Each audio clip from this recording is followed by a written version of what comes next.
আমি আপনাদের মাঝে কিছু কথা বলতে চাই। সেটা হচ্ছে যে অনেকে আসলে বুঝতে পারে না যে বাঁশি বাজানোটা কিভাবে শিখতে হয় বা কিভাবে শেখা যায় এটা। এবং আরও অনেকে মনে করে যে বাঁশি বাজানো মনে হয় অনেক সহজ। আসলে এত সহজ না আপনি যতটা সহজ মনে করছেন। তবে অনুশীলন করলে, প্র্যাকটিস করলে অবশ্যই সেগুলো যতই কঠিন হোক না কেন সেটা সহজ হয়ে যায়। আচ্ছা, প্রথমে বাঁশি বাজানো শেখার জন্য কোন বাঁশিগুলো লাগে এগুলো কিন্তু অনেকে বুঝতে পারে না। বাঁশি বাজানো শেখার জন্য সবচেয়ে বেশি ভালো হয় 12 স্কেলের জি বেস বাঁশি। এরপরে হচ্ছে 12.5 স্কেলের জি শার্পের বেস বাঁশি। আর এরপরে লাগে 6 স্কেলের এ বেস বাঁশি। এরপরে লাগে 6.5 স্কেলের এ শার্প বেস বাঁশি। এরপরে লাগে বি বেস মানে 7 স্কেল। এবং এরপরে লাগে 8 হলো সি। আর এরপরে হলো 8.5 হলো সি শার্প। তো এই বাঁশিগুলো লাগে।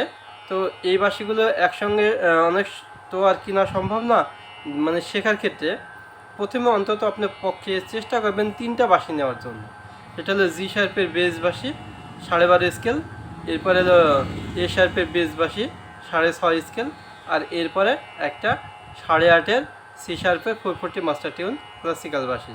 আচ্ছা, এই 3টা বাঁশি একসঙ্গে নিলে আপনাদের সুবিধা কী?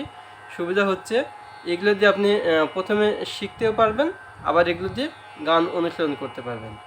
মানে এক কথায় এই 3টা বাঁশি একসাথে নিয়ে মিনিমাম আপনার 6 মাস 7 মাস বা 1 বছর আর কোনো বাঁশি কেনা লাগবে না।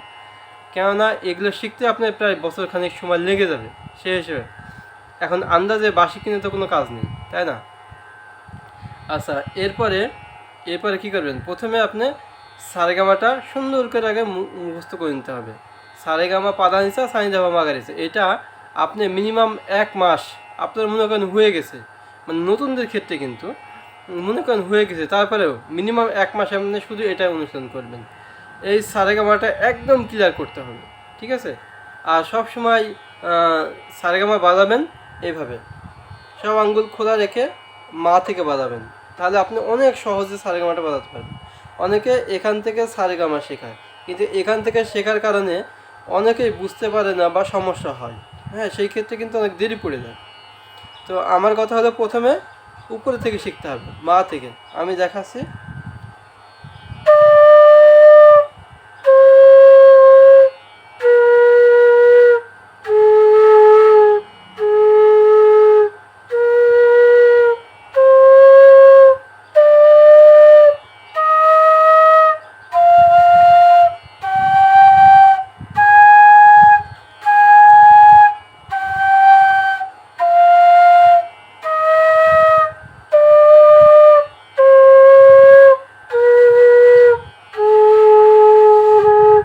এভাবে। আচ্ছা, এটা যখন হয়ে যাবে তখন এটা দ্রুত করার চেষ্টা করবেন।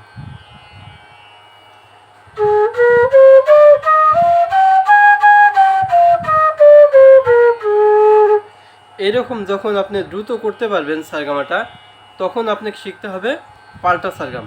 পাল্টা সারগাম 3 নোটের পাল্টা সারগাম, যেমন সা রে গা মা, এগুলো অবশ্য আপনি চেষ্টা করলে পাবেন, সমস্যা নেই। আচ্ছা, এরপর শিখতে হবে 3 নোটের পাল্টা সারগাম, তারপর শিখতে হবে 4 নোটের পাল্টা সারগাম, তারপর 5 নোট, তারপর 6 নোট, তারপর 7 নোট। 7 নোটের পাল্টা সারগাম আপনি শিখবেন। আচ্ছা, শেখার পরে তারপরে কী করতে হবে? তারপরে আরও পাল্টা সারগাম আছে, তখন হলো আপনার আছে, সেগুলো হলো তালের সঙ্গে শিখতে হবে। যেমন কাহার বা তাল, তেওড়া তাল, দাদরা তাল, ঝাপ তাল, ত্রিতাল। আচ্ছা, তাহলে এগুলো শিখতে হবে।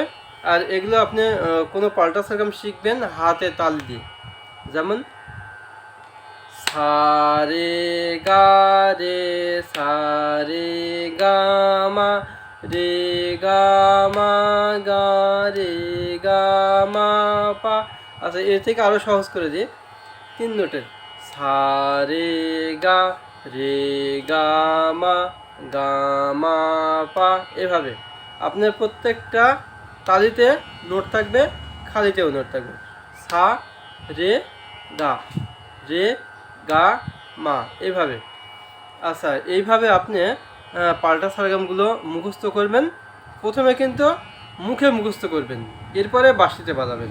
আর একটা কথা খেয়াল রাখবেন, সেটা হচ্ছে আপনি যতটা ধীরে বাজাবেন, যতটা ধীরে মুখস্থ করবেন, ধীরে বাজাবেন, তত দ্রুত শিখবেন।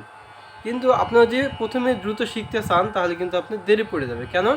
কারণ দ্রুত শিখতে গেলে আপনার অনেক ছোটো ছোটো ভুল হবে, সেই ভুলগুলো আপনার ধরা পড়বে না, কিন্তু পরবর্তীতে সেগুলো কিন্তু আবার কিন্তু সংশোধন করা লাগবে, সেক্ষেত্রে কিন্তু আপনি দেরি পড়ে যাবে। তো সেটা না করে কী করবেন, তাহলে প্রথমে ধীরে শিখতে হবে, ধীরে, যত ধীরে পারেন। যেমন একটা মোটর সাইকেল যদি আপনাকে দেওয়া হয় তাহলে কিন্তু আপনি পিক আপ তুললে দ্রুত চলে যাবে, কিন্তু যদি আপনাকে বলা হয় যে 10 বা 15 বা 20 স্পিডে চালান, তখন কিন্তু আপনি সহজে চালাতে পারবেন না। আর যখন আপনি 10, 15 বা 20-এ চালাতে পারবেন, তখন কিন্তু দ্রুত চালাতে পারবেন, কন্ট্রোলও করতে পারবেন। বাসের ক্ষেত্রেও কিন্তু ঠিক এইরকম। তাহলে আপনাকে প্রথমে আস্তে শিখতে হবে, ধীরে শিখতে হবে, তারপরে দ্রুত অটোমেটিকই চলে আসবে আপনার ভিতরে। আচ্ছা, এরপর কী করবেন, পাল্টা সারগামগুলো যখন আপনার মিনিমাম 6 মাস করবেন, আর প্রতিদিন মিনিমাম 1 ঘন্টা করে অনুশীলন করবেন, চেষ্টা করবেন। আপনি প্রথমে 1 মাস শিখবেন শুধু সারেগামাপা, 1 মাস মিনিমাম এটাই বাজাবেন, আর অন্য কোনো কিছু বাজাবেন না। আচ্ছা, এরপরে মিনিমাম 6 মাস, 5 থেকে 6 মাস শুধু পাল্টা সারগাম করবেন, আর অন্য কোনো কিছু করবেন না। আচ্ছা, এই 6 মাস যখন হয়ে যাবে, তারপরে 6 মাস আপনি চেষ্টা করবেন তালের উপর পাল্টা সারগাম, তাহলে 1 বছর হয়ে গেল। আচ্ছা, এরপরে যখন তালের উপর পাল্টা সারগাম মানে অনেক ভালো না হোক, মোটামুটি আপনার ধারণা যদি থাকে সেক্ষেত্রেও। আচ্ছা, এরপরে কী করবেন, এরপরে হচ্ছে আপনার 10টা যে ঠাট আছে, এই ঠাটের স্থায়ী অন্তরা শিখতে হবে, এগুলো মিনিমাম 6 মাস শিখতে হবে। আচ্ছা, এগুলো শেখার পরে কী করবেন, তখন হচ্ছে মির, গমক, খটকা, এগুলো আরও 6 মাস লাগবে শিখতে। হ্যাঁ, 6 মাস ধরে আপনি টার্গেট নেবেন একটা মানে পার্ট মিনিমাম 5 মাস 6 মাস করে বাজাবেন, আর প্রতিদিন মিনিমাম 1 ঘন্টা করে বাজাবেন, মানে কন্টিনিউ 1 ঘন্টাতে নাও পারেন, অন্তত পক্ষে আধা ঘন্টা করে হলেও আপনাকে বাজাতে হবে, এটা রাখবেন। মানে যতই ব্যস্ত থাকে না, যতই কাজ থাকুক, চেষ্টা করবেন, চেষ্টা না করলে তো অবশ্যই পারবেন, না পারাতে কিছু নেই। আচ্ছা, এরপরে হচ্ছে এগুলো যখন হয়ে যাবে, তারপরে আপনি যে কোনো একটা রাগের নিয়ম শিখবেন, নিয়মটা শিখে সেই রাগটা মিনিমাম 5 মাস 6 মাস ধরে বাজাবেন। বানানোর পর দেখবেন, আপনি যদি 2 বছর সময় নেন, 2 থেকে 2.5 বছর, মানে 2 বছর সময় নিলেই এনাফ। 2 বছর যদি আপনি এইভাবে কন্টিনিউ প্র্যাকটিস করেন, তাহলে আমি গ্যারান্টি দিব 2 বছর পরে আপনি যে কোনো স্টেজে প্রোগ্রাম করতে পারবেন। এর চাইতে সহজ পদ্ধতি বাঁশি বাজানো শেখার নিয়ম আমার মনে হয় আর কেউ দিতে পারবে কি আমি জানি না। তবে যতটা সহজে শেখা যায় ততটা সহজ নিয়মগুলো আপনাদের আমি বলে দিলাম, বাকিটা আপনাদের ইচ্ছে। অবশ্যই অনুশীলন করলে পারবেন, না পারার কিছুই নেই। আর বাঁশি বাজানো শিখবেন অবশ্যই কোনো একজন ওস্তাদের কাছে, দীর্ঘদিন ধরেই শিখবেন। ওস্তাদের কাছে না গেলে কিন্তু আপনি খুব তাড়াতাড়ি সহজেই শিখতে পারবেন না। হ্যাঁ, শিখতে পারবেন না ঠিক এরকম না, শিখতে পারবেন কিন্তু এলোমেলো হয়ে যাবে। তো অবশ্যই আমার ভিডিওটা ভালো লাগলে লাইক করবেন, কমেন্ট করবেন, শেয়ার করবেন, আর বেশি বেশি করে শেয়ার করুন, সবাইকে সাবস্ক্রাইব করতে উৎসাহিত করুন, সবাই যেন সাবস্ক্রাইব করে। আর আমার কথাগুলো ভুল হলে অবশ্যই ক্ষমা দৃষ্টিতে দেখবেন, কেউ ভুলের ঊর্ধ্বে নয়। তো ঠিক আছে ভিউয়ার্স, ভালো থাকবেন।